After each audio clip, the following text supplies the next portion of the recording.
Oke, saya mulai saja. Bismillahirrahmanirrahim. Assalamualaikum warahmatullahi wabarakatuh. Waalaikumsalam warahmatullahi Waalaikumsalam wabarakatuh. warahmatullahi wabarakatuh. Salah.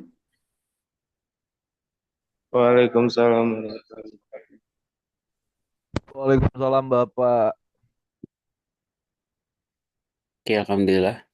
Di hari ini kita bertemu di perkuliahan sejarah logika informatika. Pertemuan 1 dan 2. Karena kemarin saya nggak bisa masuk. Hmm, Pertemuan 1 dan 2 ini absensinya saya ambil dari kampus. Silakan absen di kampus. Selanjutnya perkenalan. Saya nggak perlu perkenalan. Kalian bisa Google aja. Harusnya bisa tahu. Kalau pengen ketemu dengan saya di Prodi, harus ngisi link janji temu di sini dulu ya. Di situ ada tanggal dan hari yang bisa kalian pilih.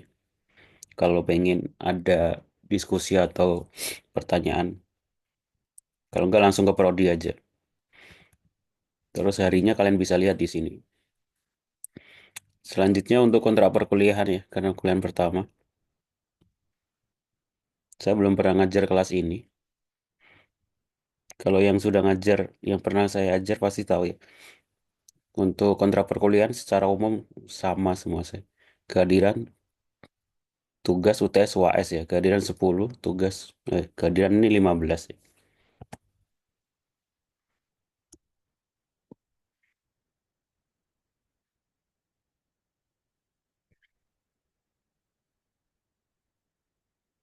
Kalau saya ngajar itu saya nggak memperdulikan absen ya. Jadi silakan absen aja di e-kampus. Maksudnya kalau ada yang izin silakan izin di e-kampus. Kalau nggak hadir ya terserah. Yang penting saya ambil absensi di e-kampus. Saya nggak mau capek-capek masalah kehadiran ya. Kalau yang datang lebih dikit saya lebih suka ya. Karena ngajar dengan orang yang dikit kan lebih enak sebenarnya. Daripada datang tapi nggak ngapa-ngapain gitu. Mending nggak usah datang sekalian. Jadi untuk kehadiran sebenarnya kalimat itu sebenarnya kalimat sebenarnya itu kehadiran saya buat 100% semua sih sebenarnya. Hadir semua. Saya saya pengennya yang datang itu yang pengen belajar aja gitu. Yang nggak pengen belajar nggak usah datang sekalian. Apakah bisa lulus? Bisa. Sa- Yang penting kalian kerjakan tugasnya sesuai persentase yang di sini ya. Tugas UTS UAS. Jadi yang nggak lulus di mata kuliah saya nggak ikut UTS UAS. Sama yang ketahuan nyontek ketika ngerjain UTS atau UAS. UTS UAS-nya dalam bentuk project ya. Jadi walaupun ini mata kuliah sejarah logika informatika ini nanti mungkin di kelas lain itu teori. Kalau saya nanti tetap ada programnya, buat program project. Oke, itu saja untuk kontrak perkuliahannya cukup jelas ya. Jadi nggak perlu ditanya lagi masalah absensi dan lain sebagainya. Kalau tugas, pengumpulannya di e-kampus dalam bentuk PDF ya. Kalau nggak link laporan tugasnya diupload di Google Drive, terus link Google Drive-nya di-upload di e-kampus. Oke, kalau oh iya, tugas dalam bentuk programnya itu jangan di-upload ya. Maksudnya file Python-nya di-upload, jangan ya. Tapi programnya itu di-copy dalam bentuk teks di PDF sama output screenshot-nya. Baru PDF-nya di-upload di Google Drive, link Google Drive-nya ditaruh di e-kampus. Dan jangan lupa kalau ngupload link Google Drive itu share gitu. Diganti anyone with link ya. Kalau kalian nggak ganti, nanti nggak bisa diakses. Ini yang biasanya dilupakan. Kalau kalau sudah terbiasa sih harusnya sudah paham. Jangan sampai linknya hak aksesnya belum diganti. Oke, sampai sini ada yang ditanyakan untuk kontrak perkuliahan?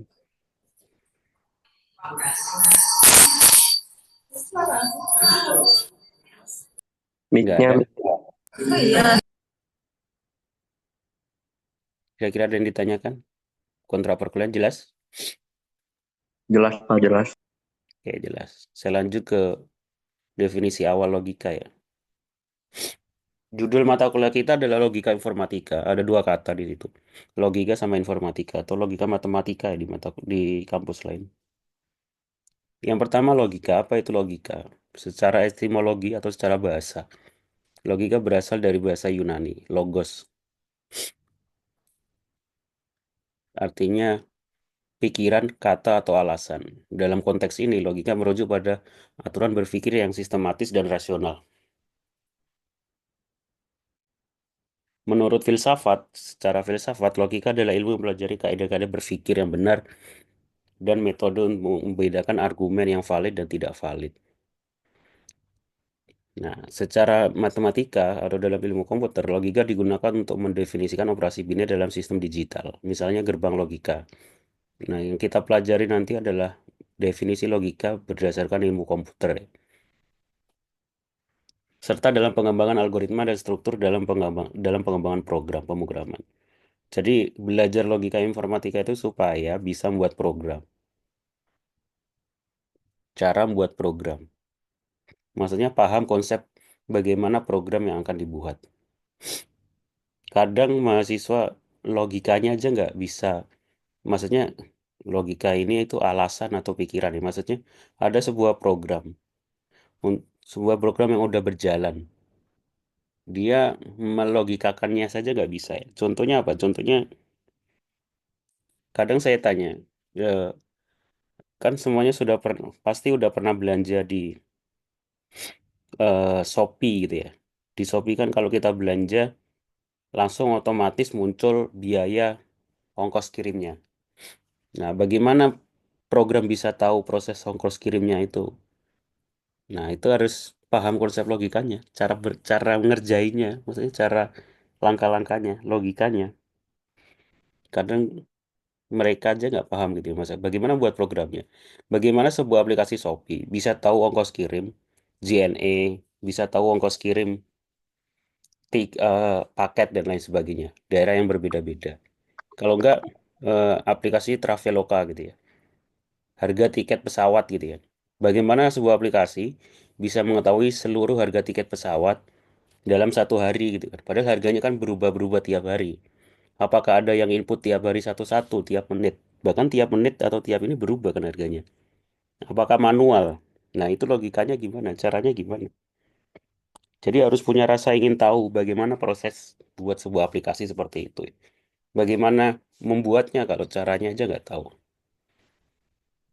Menurut ilmu linguistik, logika berperan dalam analisa bahasa formal dan pemrosesan bahasa alami di NLP, di mana struktur kalimat dan peneliti menggunakan prinsip-prinsip logis.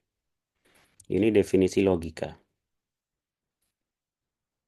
Sejarah logika ya. Jadi logika klasik dikembangkan pertama kali oleh filsuf Yunani sebelum Masehi, 300 tahun sebelum Masehi. Sebagai bapak logika yang terkenal adalah Aristoteles. Dia mengembangkan logika silogisme. Logika silogisme yang terdiri dari dua premis, satu kesimpulan itu ya. Yang belajar logika apa namanya? Ujian TPA, tes potensi akademik biasanya menggunakan logika seperti itu. Yaitu metode penelaran deduktif yang terdiri dari dua premis, dua kalimat, dan satu kesimpulan. Contohnya semua manusia fana. Socrates adalah manusia, maka Socrates fana. Ini contoh logika klasik yang dikembangkan oleh Aristoteles. Terus ada logika stoa. Filosofik stoik seperti Cyrus mengembangkan logika proporsional. Nanti kita bahas definisi proporsional itu, yang fokus pada hubungan antar pernyataan dan proposisi. Pernyataan itu apa, proposisi itu apa, harusnya ada penjelasannya. Nah, gede ya.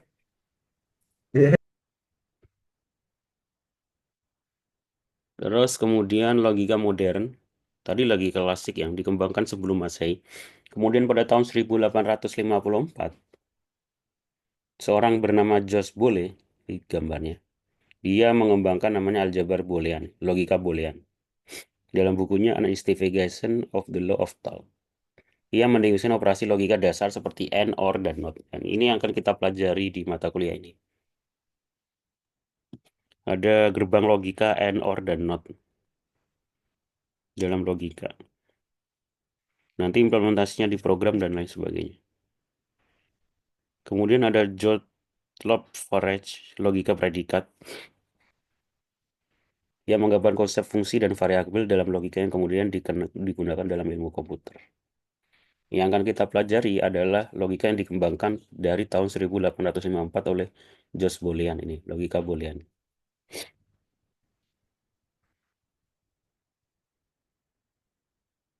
Oke, untuk kisi-kisi awal sejarah itu saya kira cukup. Kalau pengen apa namanya belajar mandiri menggunakan buku, ada 2 buku referensi yang saya gunakan.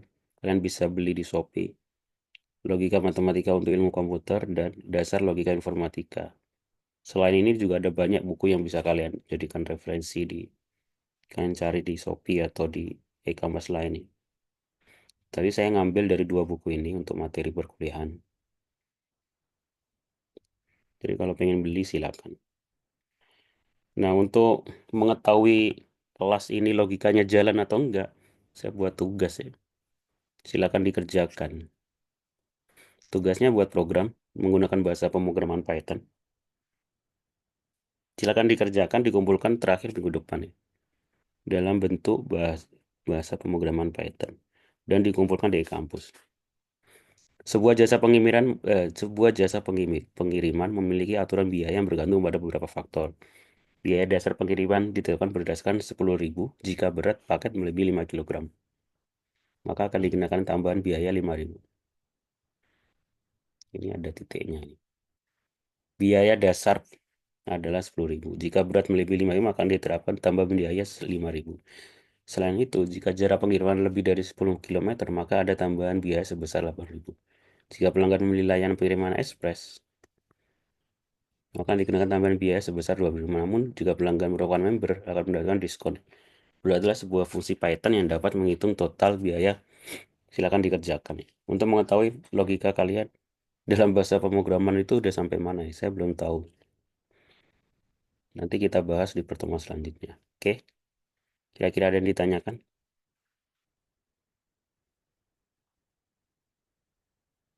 Nggak ada?